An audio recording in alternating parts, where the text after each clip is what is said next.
घुटनों में दर्द ये एक ऐसा मसला है जिससे तकरीबन हर इंसान जूझता है। जवानी में की गई कुछ गलतियां बुढ़ापे में घुटने के दर्द की शक्ल में भी हमारे सामने आती हैं। बचपन में हम भाग दौड़ करते हैं, कई दफ़ा गिरते पड़ते हैं, घुटने ज़ख्मी भी होते हैं और दर्द भी होता है। लेकिन चूंकि वो हमारा बचपन होता है और बचपन में इम्यूनिटी सिस्टम ठीक रहता है, जख्म जल्दी भरती है, इसलिए हमें एहसास नहीं होता। कई दफ़ा जख्म ठीक नज़र तो आती है, लेकिन घुटने के अंदरूनी नसों पर थोड़ी सी सूजन रह जाती है। यही बाकी रही हुई हल्की सी सूजन बढ़ती उम्र में तकलीफ देती है। इसी तरह साइकिल चलाते वक्त अक्सर बच्चे गिरते हैं, गाड़ी सीखते वक्त गिरते हैं, सीढ़ियाँ चढ़ते उतरते वक्त हम बड़े औरतें बड़े लोग भी गिरते पड़ते हैं। तो ये मामूली सी नज़र आने वाली जो जख्में हैं आगे बड़े मसले पैदा करते हैं। घुटने के दर्द को समझने के लिए हमें सबसे पहले घुटने को समझना होगा।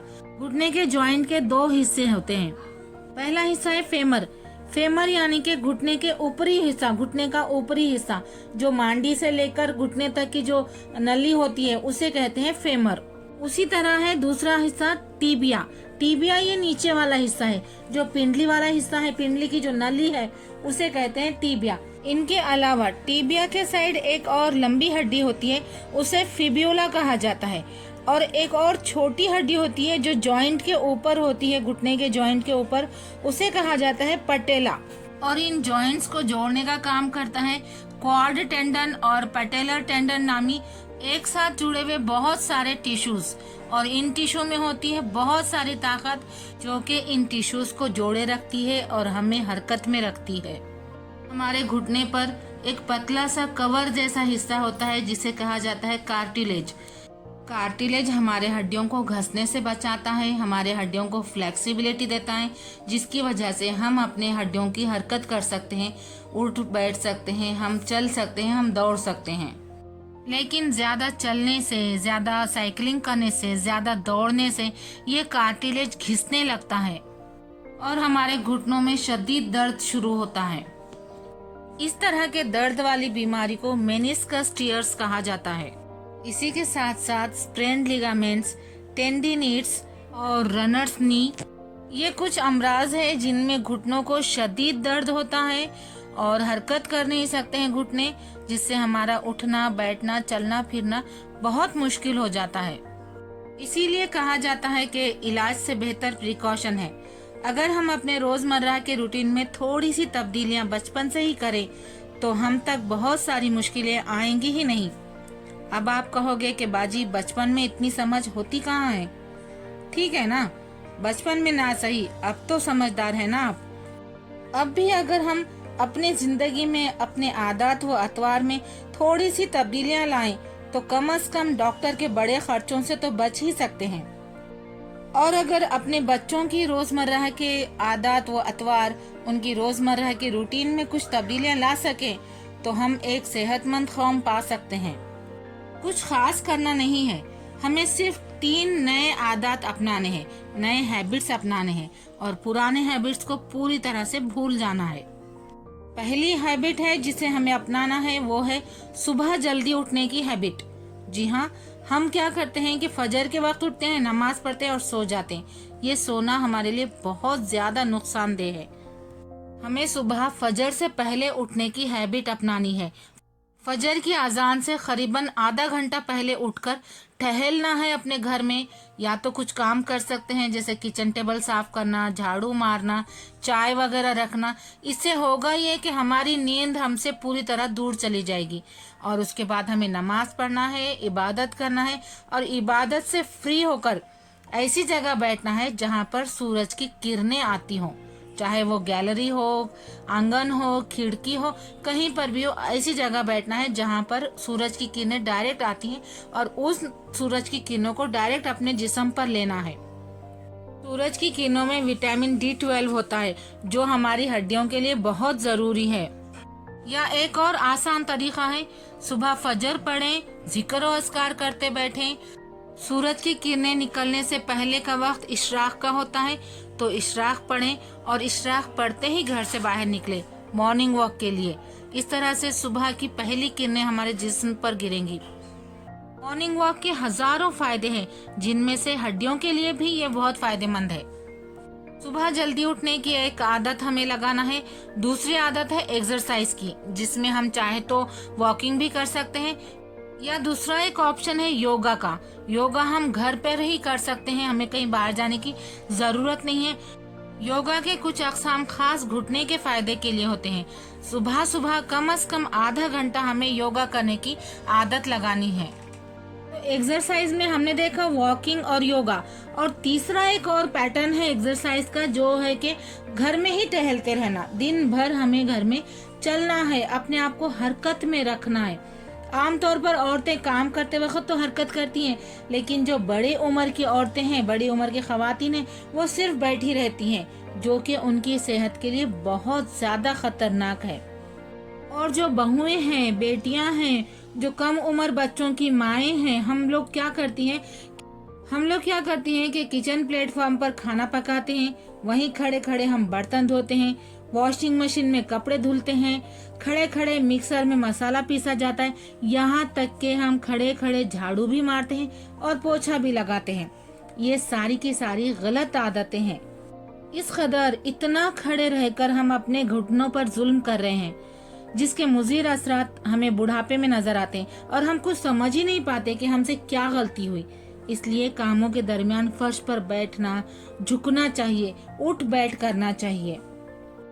तो हमने अभी तक देखा है सुबह उठने की आदत हमें लगाना है, एक्सरसाइज, अलग अलग तरीकों की एक्सरसाइज करने की हमें आदत लगाना है। तीसरे नंबर पर है हमारा खाना पीना। जी हाँ, हम सबसे गलत तरीके से खाना खाते हैं। अब हमें सही खाना खाने की आदत लगानी है। हमें हर इंग्रेडिएंट में देखना है कि भाई इसमें हमारे सेहत के लिए क्या फायदे की चीज है, और वही हमें खानी है। सिर्फ तलन मसाले के खाने, चावल, पूरियां, इन सारे चीजों को, पिज्जा, बर्गर, इन सारे चीजों को हमें फेंक देना है और उन्हीं चीजों को खाना है जो हमारे लिए मुफीद है, हमारे लिए फायदेमंद है। हमें ज्यादा मिकदार में ओमेगा 3 फैटी एसिड खाना है। ओमेगा 3 में बहुत सारे न्यूट्रिएंट्स हैं जो हमारे जिस्म के लिए बहुत जरूरी है। वैसे तो ओमेगा 3 हर किस्म की मछली में कमोबेश होता है, लेकिन ट्यूना, सैल्मन, ट्राउट, ये कुछ अक़साम है मछलियों के जिनमें ज्यादा मिकदार में ओमेगा 3 होता है। अब चूंकि ये अक़साम की मछलियाँ हर जगह दस्तयाब नहीं होती हैं, इसलिए हम फिश ऑयल्स का इस्तेमाल भी कर सकते हैं। फिश ऑयल के टैबलेट्स होते हैं।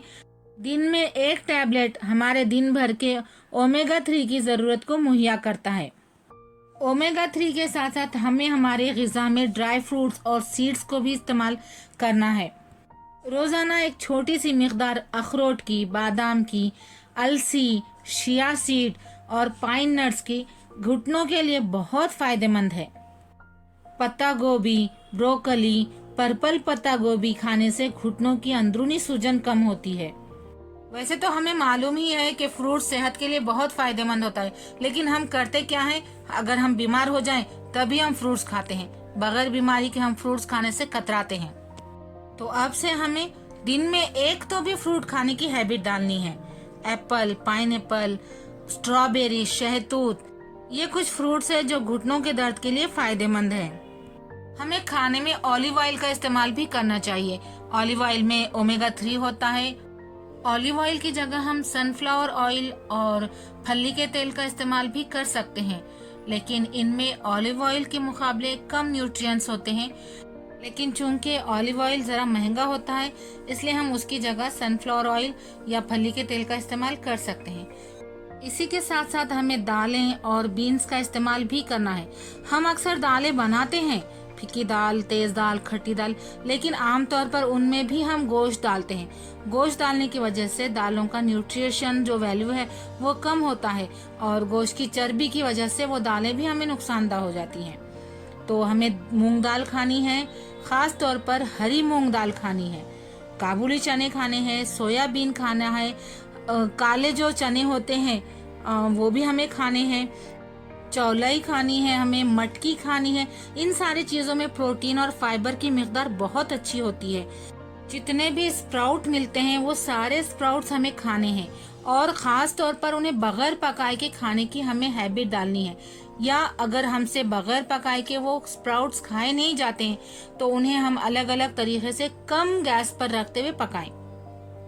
इसके अलावा लहसुन, प्याज, हल्दी, शलजम, आलू, गाजर, मूली, अरवी, ये सारी जो चीजें हैं वो जमीन के अंदर उगती हैं।